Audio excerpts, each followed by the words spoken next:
Assalamualaikum warahmatullahi wabarakatuh. Salam sejahtera bagi kita semua.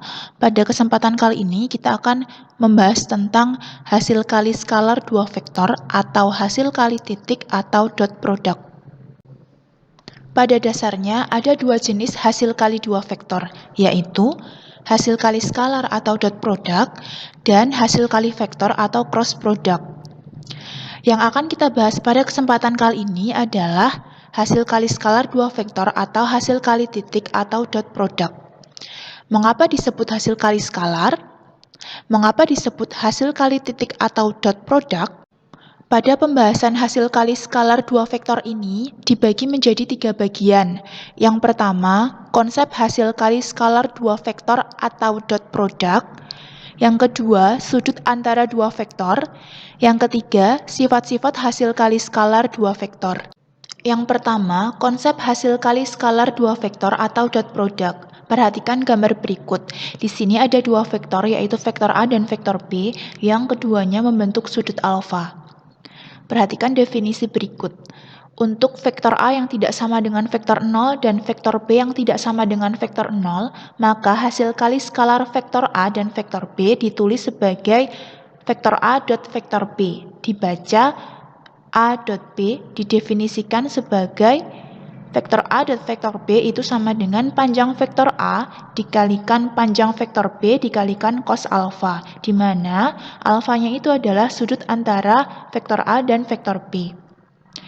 Kemudian untuk vektor A yang sama dengan vektor 0 atau vektor B sama dengan vektor 0, artinya di sini boleh salah satunya, boleh juga kedua-duanya, didefinisikan vektor A dot vektor B itu sama dengan 0. 0 di sini adalah 0 skalar, bukan 0 vektor, karena di sini hasil kali titik itu menghasilkan suatu skalar.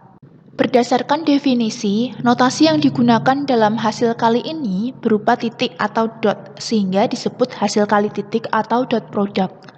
Kemudian, dari definisi, tampak pula bahwa hasil perkaliannya berupa suatu skalar, bukan suatu vektor, sehingga disebut hasil kali skalar.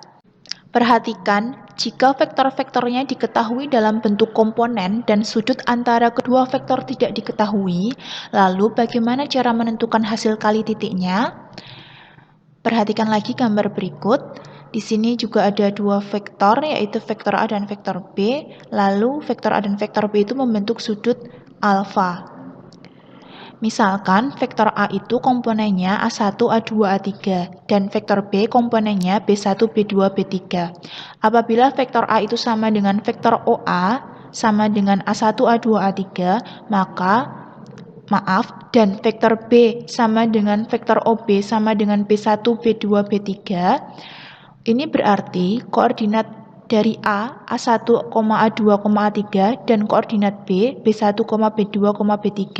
Maka menurut aturan kosinus itu akan kalian pelajari di materi trigonometri. Di sini kalian cukup mengetahuinya bahwa aturan kosinus adalah seperti ini.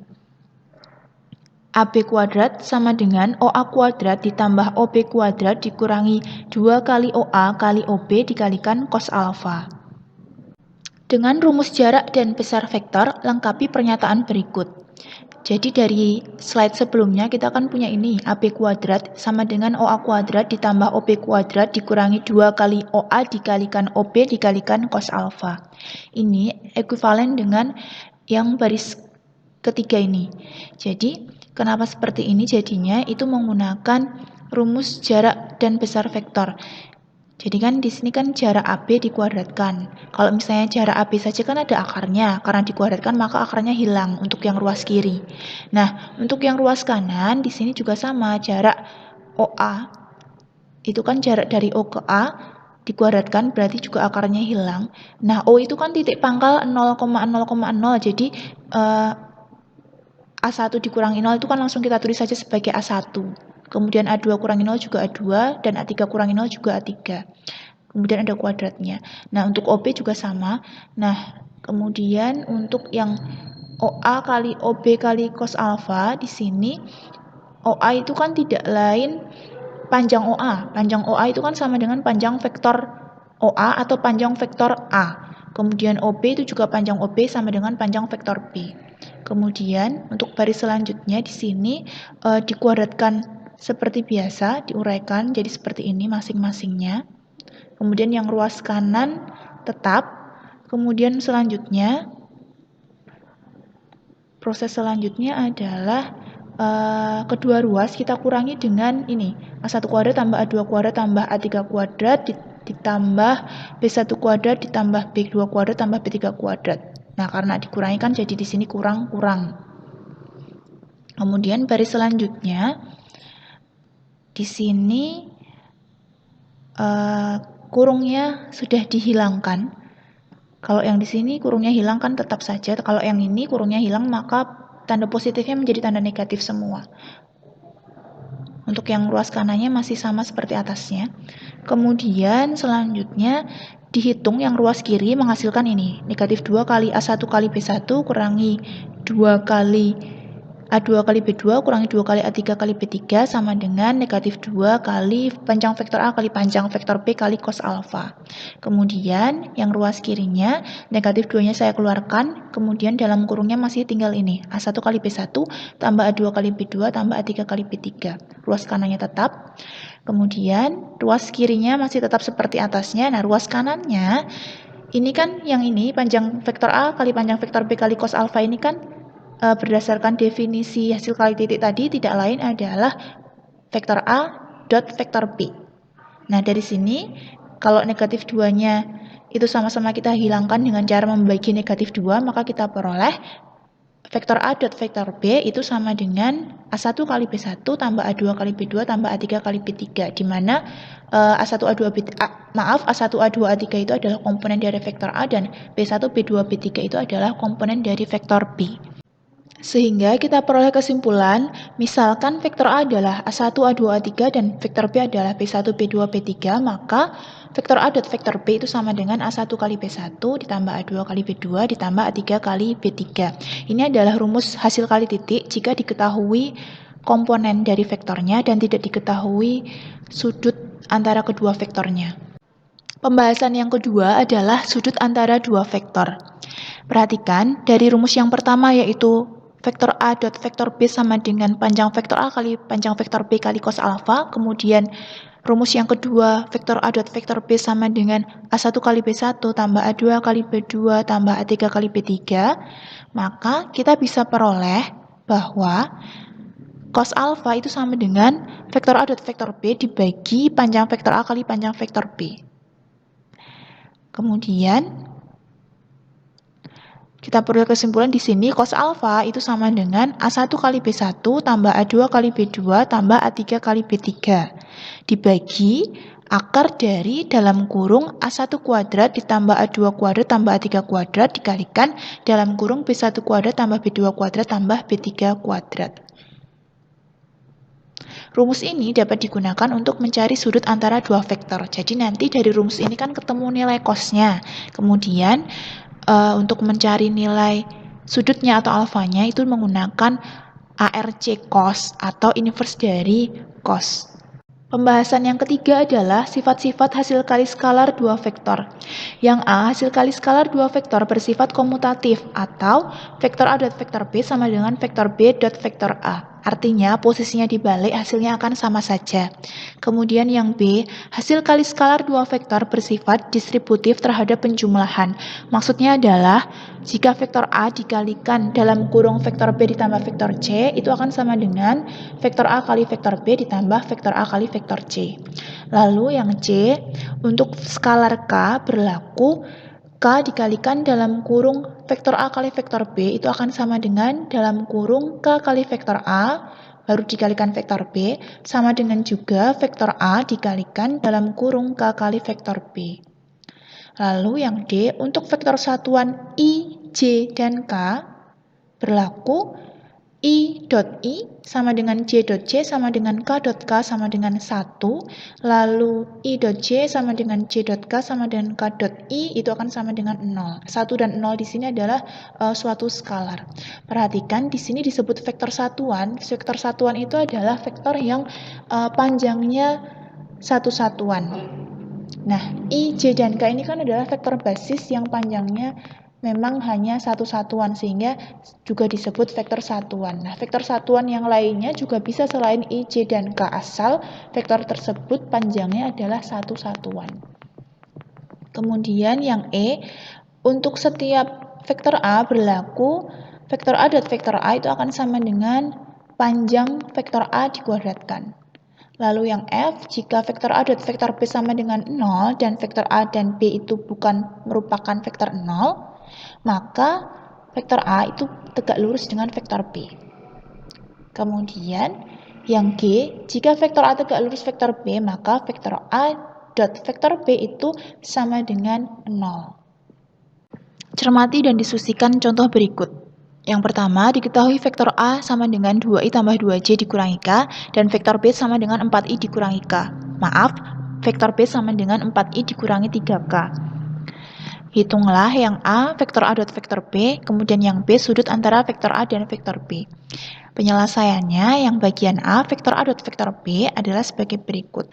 Jadi karena yang diketahui itu komponennya, maaf, ini kan bentuk kombinasi linier, tapi kan kita bisa menentukan komponennya. Jadi kan kalau kombinasi linier dari vektor A ini 2i tambah 2j kurangi K, maka komponennya kan 22 negatif 1. Lalu komponen dari vektor B kan berarti 4, 0, negatif 3. Nah, karena diketahui komponennya dan tidak diketahui sudutnya, maka kita gunakan rumus yang kedua yang pakainya A1 dot B1 tambah, maaf, A1 kali B1 tambah A2 kali B2 tambah A3 kali B3. Jadi 2 kali 4 tambah 2 kali 0 tambah negatif 1 kali negatif 3 sama dengan 11. Kemudian yang B itu kan yang ditanyakan sudut antara vektor A dan vektor B. Misalkan sudutnya itu adalah alfa. Pertama dicari dulu cos alfa. Cos alfa sama dengan vektor A dot vektor B dibagi panjang vektor A kali panjang vektor B sama dengan 11 dibagi akar dari 4 tambah 4 tambah 1 dikalikan 16 tambah 0 tambah 9 sama dengan 11 dibagi akar 9 kali 25 sama dengan 11 per 15 sama dengan 0,73. Nah, karena cos alfa itu 0,73, maka dapat dicari nilai alfanya adalah yang ini, 43,11 derajat. Nah, karena di sini nilai cosnya itu bukan nilai cos dari sudut-sudut yang istimewa, kalian dapat menggunakan kalkulator untuk menentukan inverse atau arkesnya. Jadi untuk menentukan nilai alfa, jika diketahui cos alfa itu menggunakan ARC cos atau inverse dari cos. Untuk contoh yang kedua, bila diketahui panjang vektor U sama dengan 4 dan panjang vektor V sama dengan 6, lalu sudut antara vektor U dan vektor V adalah 60 derajat, maka hitunglah yang A, vektor U dot dalam kurung vektor U tambah vektor V. Lalu yang B, dalam kurung 2 vektor U ditambah vektor V dot dalam kurung vektor U dikurangi vektor V. Penyelesaiannya adalah sebagai berikut. Yang A, vektor U dot dalam kurung vektor U tambah vektor V itu akan sama dengan vektor U dot vektor U tambah vektor U dot vektor V dengan menggunakan sifat hasil kali titik. Ini adalah sifat distributif terhadap penjumlahan. Nah, ini akan sama dengan panjang vektor U kuadrat ditambah panjang vektor U kali panjang vektor V cos 60 derajat, sehingga sama dengan 4 kuadrat tambah 4 kali 6 kali setengah sama dengan 28. Kemudian yang B, dalam kurung 2 kali vektor U tambah vektor V dot dalam kurung vektor U kurangi vektor V itu akan sama dengan 2 kali vektor U dot vektor U dikurangi vektor U dot vektor V dikurangi vektor V dot vektor V. Ini menggunakan perkaliannya seperti perkalian biasa, jadi depan kali belakang, kemudian belakang kali depan, belakang kali belakang. Kemudian ini akan sama dengan 2 kali panjang vektor U kuadrat dikurangi vektor U dot vektor V dikurangi panjang vektor V kuadrat. Sama dengan 32 dikurangi 12 dikurangi 36 sama dengan negatif 16. Kemudian yang B, dalam kurung 2 kali vektor U tambah vektor V dot dalam kurung vektor U kurangi vektor V itu akan sama dengan 2 kali vektor U dot vektor U dikurangi vektor U dot vektor V dikurangi vektor V dot vektor V. Ini menggunakan perkaliannya seperti perkalian biasa, jadi depan kali belakang, kemudian belakang kali depan, belakang kali belakang.